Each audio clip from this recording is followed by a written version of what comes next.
Welcome to Penrose Learning, where we make understanding easy. You will start by preparing both device and PC. Enable developer options, then USB debugging. This lets Android Studio see your phone. Once done, confirm platform tools and the latest SDK are installed so a DB commands work. Connect the device with a good USB cable and set the phone's USB mode to file transfer or USB tethering. This avoids MTP-only issues. Make sure your OS drivers are installed. Otherwise, a DB will not list the device, and you cannot proceed to run your app. Next, open a terminal and run a DB devices.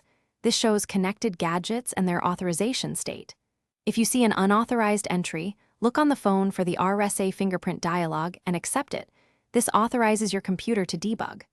Once the device shows as device, switch to Android Studio, choose Run Configurations, and select your physical device as the deploy target.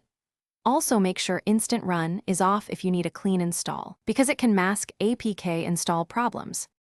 Finally, press Run. Android Studio will build the APK and install it on the device. Watch Logcat for build messages and runtime exceptions.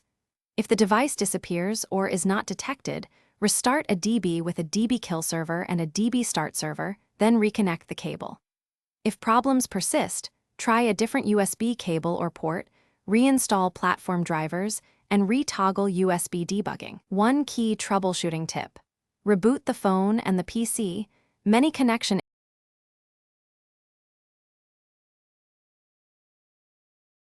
Thanks for watching. If this was helpful, leave a like and consider subscribing. See you next time.